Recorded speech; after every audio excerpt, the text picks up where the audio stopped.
Neat ವಿಚಾರದಲ್ಲಿ ಮೊನ್ನೆ ಹೇಳಿದ್ದೀನಲ್ಲ, neat ವಿಚಾರದಲ್ಲಿ ಸುಮಾರು 89 ಲೀಕ್ಗಳಾಗಿದ್ದಾವೆ ಈ ದೇಶದಲ್ಲಿ.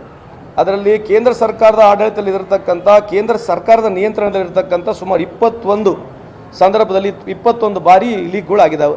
ನೀಟ್ ಇರ್ಬೋದು, NET ಇರ್ಬೋದು, ಅಥವಾ ನೀವು CBI ಎಕ್ಸಾಮ್ಸ್ ಪೇಪರ್ಗಳು ಇರ್ಬೋದು, ಇಂಥ ಭಾಳಷ್ಟು ಲೀಕ್ಗಳಾಗಿದ್ದಾವೆ.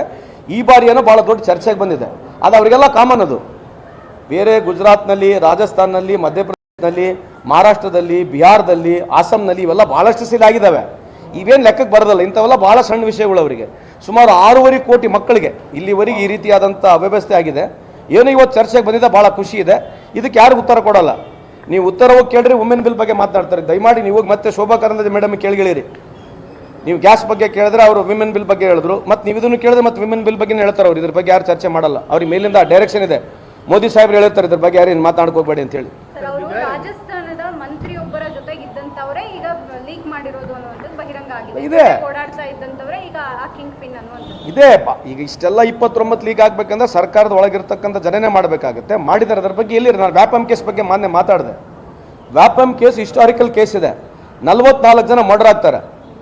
ಇವತ್ತೇನು ಅದು ಯಾರು ದುರಂಧರ್ ಪಿಕ್ಚರ್ ಮಾಡಿದ್ನಲ್ಲ, ಡೈರೆಕ್ಟರ್ಗೆ ಅದೇ ಹೇಳಿದೆ, ಅಪ್ಪ ಸ್ವಾಮಿ ನೀನು ದುರಂಧರ್ 1, 2 ಮಾಡಿದಿ, ಕೇರಳ ಫೈಲ್ಸ್ ಮಾಡಿದ್ರಿ, ಕಾಶ್ಮೀರ ಫೈಲ್ಸ್ ಮಾಡಿದ್ರಿ, ದಯಮಾಡಿ ವ್ಯಾಪಮ್ ಕೇಸ್ ಬಗ್ಗೆ ಒಂದು ಮಾಡು. ಈ ದೇಶದ ಜನಕ್ಕೆ ಗೊತ್ತಾಗುತ್ತೆ. 44 ಜನ ಮರ್ಡರ್ ಆಗ್ತಾರೆ ವ್ಯಾಪಮ್ ಕೇಸ್ನಲ್ಲಿ. ಇವತ್ತರ ಬಗ್ಗೆ ಅದರಲ್ಲಿ ಚರ್ಚೆನೇ ಆಗಿಲ್ಲ ದೇಶದಲ್ಲಿ. ಅದು ಮೋದಿ ಸಾಹೇಬರ ಕಾಲದಲ್ಲಿ. ಮತ್ತೆ ಶಿವರಾಜ್ ಸಿಂಗ್ ಚೌಹಾಣ್ರು ಇವತ್ತೇನಲ್ಲಿ ಕೇಂದ್ರದಲ್ಲಿ ಮಂತ್ರಿ ಇದ್ದಾರೆ, ಅವರು ಮುಖ್ಯಮಂತ್ರಿ ಇದ್ದರು. BJP ಸರ್ಕಾರ ಸುಮಾರು 4 ರಿಂದ 5 ಟರ್ಮ್ ಅಲ್ಲೇ ಇದೆ. ಈ ಥರ ಒಂದು ದೊಡ್ಡ ಹಗರಣ ಆಗುತ್ತೆ. ಅದ್ರ ಬಗ್ಗೆ ಇಲ್ಲಿ ಚರ್ಚೆನೇ ಆಗೋದಿಲ್ಲ ದೇಶದಲ್ಲಿ. ಶನಿವಾರದ ವಿಚಾರನ ಎಲ್ಲೂ ಮಾತನಾಡಲೇ ಇಲ್ಲ ರೀ. ನೀಟ್ ವಿಚಾರದಲ್ಲಿ ಶನಿವಾರ ತೆಗೆಸಿದಾಗ ಅದ್ರ ಹಿಜಾಬ್ ವಿಚಾರದಲ್ಲಿ ಬಹಳಷ್ಟು ಜೋರಾಗಿ ಮಾತಾಡ್ತಾರೆ. ಇದೇ ತಾನೇ ಈಗ ಮಾತಾಡೋದು. ಹಿಜಾಬು, ಪಾಕಿಸ್ತಾನ, ಮುಸಲ್ಮಾನ, ಬಾಂಗ್ಲಾದೇಶ ಬಿಟ್ಟರೆ BJP ಹತ್ರ ಇನ್ನೇನಿಲ್ಲ. ಇಷ್ಟೇ ಇರೋದು. ಇವರು ಬುದ್ಧಿವಂತಿಕೆ ಎಲ್ಲಿವರೆಗಿದೆ ಅಂತಂದರೆ ಈ ವಿಷಯಗಳಲ್ಲಿ ಬಿಟ್ಟರೆ ಇನ್ನೇನು ಮಾತಾಡೋದಿಲ್ಲ. ಇಂಥ ಕಾಂಟ್ರವರ್ಸಿ ವಿಷಯದಲ್ಲಿ ಭಾಳ ಇಂಪಾರ್ಟೆನ್ಸ್ ಅವ್ರಿಗೆ ಸಿಗೋದು. ಇದು ಬಿಟ್ಟರೆ ಬೇರೆ ಕೇಳಿ. ಹಿಜಾಬ್ ಬಗ್ಗೆನೂ ಮಾತಾಡಲಿ, ಅದ್ರ ಬಗ್ಗೆ ಪ್ರೈಸ್ ಹೈಕ್ ಬಗ್ಗೆ ಮಾತಾಡೋಕೆ ಕೇಳಿ, ನೀಟ್ ಬಗ್ಗೆ ಮಾತಾಡೋಕೆ ಕೇಳಿ, ಡಿಮಾನಿಟೈಸೇಷನ್ ಬಗ್ಗೆ ಮಾತಾಡೋಕೆ ಕೇಳಿ, ಡಾಲರ್ ಬಗ್ಗೆ ಮಾತಾಡೋಕೆ ಕೇಳಿ, ಎಜುಕೇಷನ್ ಬಗ್ಗೆ ಮಾತಾಡೋಕೆ ಕೇಳಿ, ಎಂಪ್ಲಾಯ್ಮೆಂಟ್ ಬಗ್ಗೆ ಮಾತಾಡೋಕೆ ಕೇಳಿ, ಇನ್ಫ್ಲೇಷನ್ ಬಗ್ಗೆ ಮಾತಾಡೋಕೆ ಕೇಳಿ, ವಾರ್ ಬಗ್ಗೆ ಮಾತಾಡೋಕೆ ಕೇಳಿ, ಪಹಲ್ಗಾಮ್ ಬಗ್ಗೆ ಕೇಳ್ರಿ, ಪುಲ್ವಾಮಾ ಬಗ್ಗೆ ಕೇಳ್ರಿ. ಯಾವ ಮಾತಾಡೋದಲ್ಲ, ಬರೀ ಇಂಥವೇ ಕಾಯ್ತಿರ್ತಾರೆ. ಇಂಥ ಒಂದು ಸಂದರ್ಭಗಳು ಬಂದಾಗ ಅದರ ಒಂದು ಸ್ಕೋರ್ ಮಾಡಬೇಕು. ಇವ್ರಲಿಂದನೇ ಹಿಂದೂಗಳು ಅತೀ ಬಡ ರೇಖೆಯಲ್ಲಿ ಬಂದಿರತಕ್ಕಂಥ BJP ಅವಧಿಯಲ್ಲಿ ಹಿಂದೂಗಳಿಗೆ, ಯುವಕರಿಗೆ ಕೆಲಸ ಸಿಗ್ಲಾರ್ತಕ್ಕಂಥ ಈ ಅವಧಿಯಲ್ಲಿ ಆಗಿರ್ತಕ್ಕಂಥದ್ದು.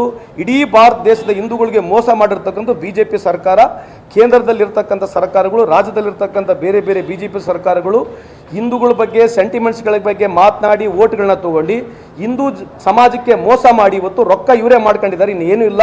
ಈ ದೇಶದಲ್ಲಿ ಇರ್ತಕ್ಕಂಥ ಸುಮಾರು 85% ಹಿಂದೂಗಳಿದ್ದಾರೆ. ಅವ್ರ ಪರಿಸ್ಥಿತಿಗಳನ್ನ ದಯಮಾಡಿ ಇವತ್ತನ್ನು ನೋಡಿ ಅಂತ ಈ ಸಂದರ್ಭಕ್ಕೆ ಅವ್ರಿಗೆ ಹೇಳಲಿಕ್ಕೆ ಇಚ್ಛೆ ಬಯಸ್ತೇನೆ. ಎಲ್ಲ ಬರುತ್ತೆ ಮೇಡಮ್. ಈಗ ಇನ್ಮೇಲೆ ನಿಮಗೆ ಡೈಟ್ ಫುಡ್ ಹೇಳ್ತಾರೆ, ಫಾಫಡ ತಿನ್ರಿ.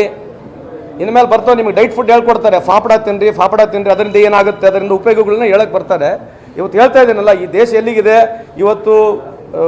ಫ್ರೀ ಪ್ರೆಸ್ ಇಂಡೆಕ್ಸ್ ಅಂತ ಮಾತನಾಡ್ತೀವಿ, 157ನೇ ಸ್ಥಾನದಲ್ಲಿದ್ದೀವಿ. ಹಂಗರ್ ಇಂಡೆಕ್ಸ್ 107ನೇ ಸ್ಥಾನದಲ್ಲಿದ್ದೀವಿ. ಮಾರ್ಟಿಲಿಟಿ ರೇಟ್ ವರ್ಸ್ಟ್ ಇದೀವಿ, ಪ್ರಪಂಚದಲ್ಲಿ 2ನೇ ಸ್ಥಾನದಲ್ಲಿದ್ದೀವಿ. ಇಂಥರ ಬಗ್ಗೆ ಚರ್ಚೆ ಮಾಡಬೇಡ್ರಿ ನೀವು ಅವರಿಗೆ. ಇವತ್ತು ಕುಡಿಯೋ ನೀರಿನ ಶುದ್ಧತೆ 70% ಈ ದೇಶದಲ್ಲಿ ಕುಡಿಯೋ ನೀರಿನ ವ್ಯವಸ್ಥೆ ಸರಿ ಇಲ್ಲ. ಇಂಥವು ಯಾವ ಚರ್ಚೆಗೆ ಬರೋದಿಲ್ಲ. ಪೊಲ್ಯೂಷನ್ನು ಡೆಲ್ಲಿ ಇರ್ತಕ್ಕಂಥ ದೇಶ ಸುಮಾರು 15 ವರ್ಷದಿಂದ ಇವರೇ ಇದ್ದಾರೆ. ಈಗ ರಾಜ್ಯ ಸರ್ಕಾರ ಇವರೇ ಬಂದಿದೆ. ಯಾವ ಸ್ಥಾನದಲ್ಲಿದೆ ಡೆಲ್ಲಿ ಇವತ್ತು? ಇಂಥ 100 ಹೇಳ್ಬೋದು. ಇಂಥ ಯಾವ ಚರ್ಚೆಗೆ BJP ಅವ್ರು ಸಿಗಲ್ಲ. ಅದೇ ಇರ್ತಕ್ಕಂಥದ್ದು ಮುಸಲ್ಮಾನ, ಪಾಕಿಸ್ತಾನ, ಬಾಂಗ್ಲಾದೇಶ, ಹಿಜಾಬ್. ಇಷ್ಟು ಬಿಟ್ಟರೆ ಇನ್ನೇನು ಇವರ ತರ್ಕಬದ್ಧವಾದಂಥ ಯಾವುದೋ ಒಂದು ಚರ್ಚೆಗೆ ಇವ್ರು ಬರೋದಿಲ್ಲ.